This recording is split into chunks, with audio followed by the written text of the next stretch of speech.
Fala pessoal, beleza? Ó, sua última aula sobre lipídios, tá? Daqui pro Titi, lipídios o quê? Derivados. Quem são esses caras, pessoal? Os lipídios derivados são provenientes ou oriundos do colesterol. Professor, me explica isso um pouco melhor.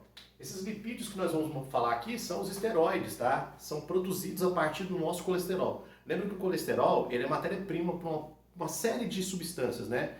Substâncias que vão dar estabilidade para a membrana celular, alguns hormônios, como a própria vitamina D. E aqui, ó, ele vai ser usado como matéria-prima para a gente poder fabricar os hormônios esteroides, os hormônios gordurosos, tá bom? Aí eu fiz uma figura aqui para você, ó, essa aqui é a molécula de colesterol. Então, tá aqui, ó, colesterol. Pessoal, a molécula de colesterol, ela apresenta esta região aqui, ó, de cadeia fechada, que a gente chama de núcleo-esterol ou núcleo do colesterol, tá? As ramificações é que vão ser alteradas para que a gente possa fabricar os hormônios esteroides. Então, o que eu estou tentando te dizer é que, a partir desse núcleo aqui, ó, dessa parte fechada da cadeia, ou melhor, dessa parte fechada da molécula, você vai ter a produção de uma série de hormônios que vão ser coletivamente chamados de lipídios derivados, ou lá na fisiologia do sistema endócrino, hormônios esteroides, beleza? Bom, quem é responsável por fabricar isso são diferentes células do nosso sistema endócrino, tá? Células que fazem parte das nossas glândulas endócrinas. Mas o que todas elas têm em comum é isso aqui, ó, dá uma olhada. Lá dentro da célula, então imagina que isso aqui é uma célula secretora. Como é que eu sei que é uma célula secretora? Tá vendo essas dobrinhas? Essas dobrinhas aqui são vilosidades. Vilosidades são típicas de células secretoras. Outra coisa, células secretoras apresentam mitocôndrias bem desenvolvidas, porque o processo de secreção celular envolve gasto de energia. Temos o complexo de Golgi, que é essa organela que está envolvida em secretar substâncias. Temos o retículo endoplasmático rugoso ou retículo endoplasmático granuloso, que está envolvido diretamente na fabricação de proteínas de exportação. E o interessante é isso aqui, ó, ao lado do retículo endoplasmático você está vendo uma organela chamada de REL, retículo endoplasmático liso. É aqui no retículo endoplasmático liso que o colesterol será alterado para a produção desses hormônios. Obviamente, cada célula em cada órgão vai fazer com que ocorra essa alteração. Todo mundo entendeu isso, pessoal? Ficou claro? Bom, agora vamos ver se vocês prestaram atenção na aula passada. Quem vai trazer o colesterol até aqui para essa célula usar como matéria-prima? Muito bem, o sangue. O nosso sangue transporta colesterol. Só que o nosso sangue tem água. Água e gordura não combinam. Então, para o colesterol ser mobilizado de uma área para outra no nosso corpo, a gente precisa usar uma lipoproteína de transporte. Essa lipoproteína é o LDL, tá bom? Para tirar o colesterol do sangue e colocar de volta no fígado, que foi o que eu mostrei na última aula, aí você usa o HDL, beleza? Vem comigo. Quando o colesterol é levado até as células de produção, as células endócrinas, o retículo endoplasmático liso vai transformar, vai modificar o colesterol nessas substâncias aqui, que a fisiologia chama de hormônios gordurosos ou esteroides. Então, esses aqui são os nossos, o que, pessoal? Esteroides. Aí eu fiz uma pequena lista aqui para você e eu gostaria de te pedir autorização para a gente colocar a função principal desses esteroides na frente de cada nome, pode ser? Vamos ver se você lembra. Ó, aldosterona. A aldosterona, pessoal, é um esteroide que está relacionado ao funcionamento do seu rim. É um esteroide que vai fazer o seu rim excretar potássio e reabsorver sódio. Então ele está ligado à questão de secreção de potássio. Vamos colocar aqui, ó. Secreção de quê? K+, ok? Pelos rins. Aliás, pessoal, o estímulo para liberar a aldosterona é o aumento da concentração de K+, nos fluidos corporais. Então, quando o seu corpo percebe um aumento de potássio nos fluidos corporais, acontece a liberação da aldosterona. A aldosterona participa de um sistema de manutenção da hemodinâmica que nós chamamos de renina-angiotensina, que é uma coisa que eu vou explicar para vocês nas aulas de fisiologia. Fechou? Muito bem. Cortisol. O cortisol, pessoal, é o seu anti-inflamatório. Vamos colocar aqui, ó, anti-inflamatório. Anti-inflamatório.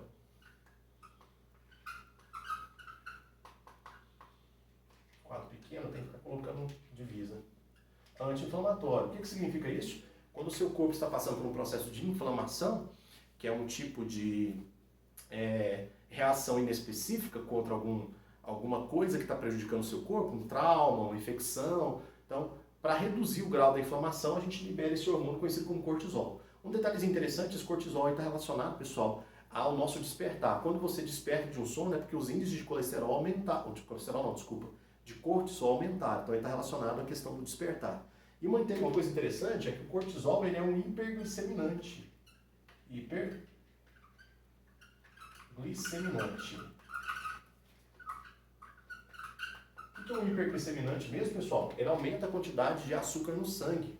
Ele tem a mesma função do glucagon, que é um hormônio produzido pelo seu pâncreas. O cortisol e o glucagon aumentam a quantidade de açúcar no sangue, é um hipergliceminante. Isso porque, durante um processo inflamatório, você vai precisar de carboidrato para suprir energia para as células que estão envolvidas no processo de inflamação ou de manutenção da inflamação. Beleza? Aqui, ó, andrógenos. Andrógenos são esteroides masculinizantes. Vamos colocar aqui, ó, esteroides masculinizantes.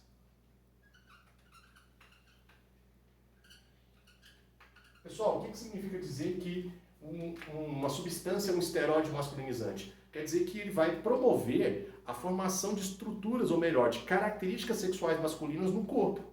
Percebeu que eu falei no corpo, não falei no corpo masculino? Por quê? Tanto o corpo masculino, corpo de uma fêmea, quanto o corpo de um macho, podem passar pelo processo de masculinização, desde que haja quantidade adequada ou até mesmo exagerada desses hormônios chamados de andrógenos. Agora, uma coisa interessante sobre esses 3 primeiros hormônios aqui, ó, vou fazer aqui um balãozinho da lembrança.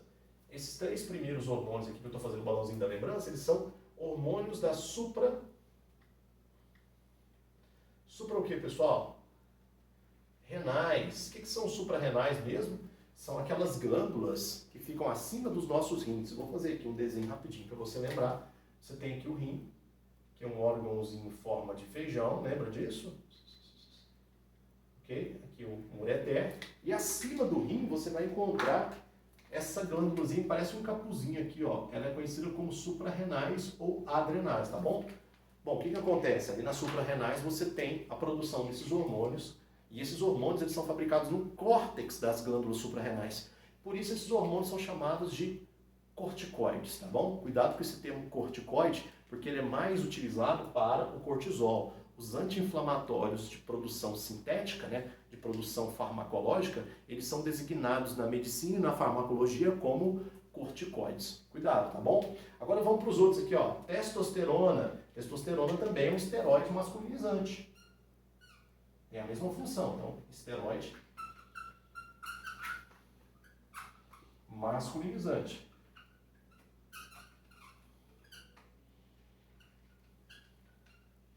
Esse esteroide masculinizante ele é produzido na gônada conhecida como testículo, tá? Então vamos colocar aqui, ó, para vocês não esquecerem, a testosterona, ela é fabricada nos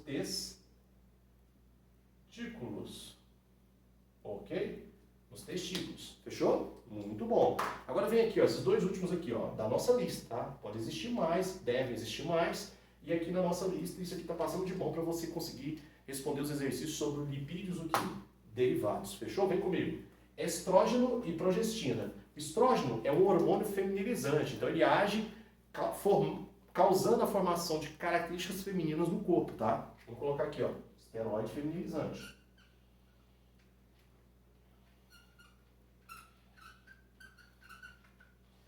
Feminilizante.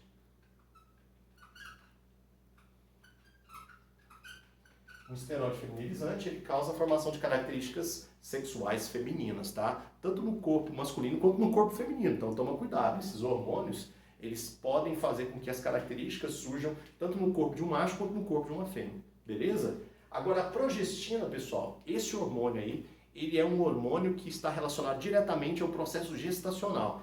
É a progestina que faz o útero funcionar corretamente para que o desenvolvimento embrionário aconteça. Esse hormônio ficou conhecido, você pode falar progestina ou progesterona, tá? Esse hormônio ficou conhecido entre os médicos e farmacologistas como o hormônio da gravidez. E é isso que eu vou colocar. Vou colocar esteroide da gravidez. Vou colocar esteroide gestacional.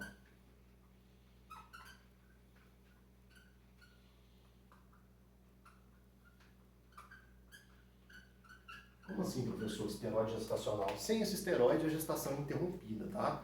No corpo da mulher, esse esteroide aí, ele mantém uma camada funcional do útero ativa durante a gestação. Essa camada funcional é conhecida como endométrio uterino. Na falta de progestina ou progesterona, essa camada morre, acontece a morte dessa camada por falta de suprimento sanguíneo, uma coisa que vocês já conhecem, uma espécie de infarto. E aí essa camada ela é descartada do útero sob a forma de um sangramento que a gente conhece como menstruação. Então, resumindo, a falta desse hormônio causa menstruação e se a mulher estiver grávida ou a fêmea mamífera estiver grávida, causa aborto, a falta de progestina, tá? Então, mais uma vez, rapidinho, os lipídios derivados, eles são oriundos do colesterol. Então, eles são produzidos a partir do colesterol, que é a matéria-prima.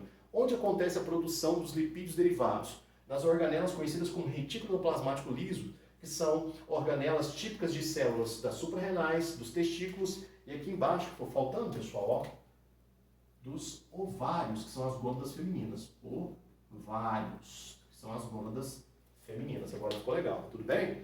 Essas células, elas apresentam retículos endoplasmáticos lisos bem desenvolvidos, porque essas estruturas, né, essas organelas são responsáveis por transformar o colesterol nesta lista de hormônios que eu falei para vocês. E cada hormônio ele tem uma função ou mais de uma função, eu coloquei ali só o mais importante para a gente, tá? Lembrando que o colesterol é uma gordura de origem animal e para ela ser transportada pelo nosso sangue, a gente precisa associar ela com as lipoproteínas, tanto o LDL quanto o HDL. Pessoal, eu vou ficando por aqui. Eu espero que vocês tenham gostado dessa pequena playlist sobre lipídios e os próximos assuntos de bioquímica estão por aí, tá? Estão vindo por aí. Um abraço, tchau!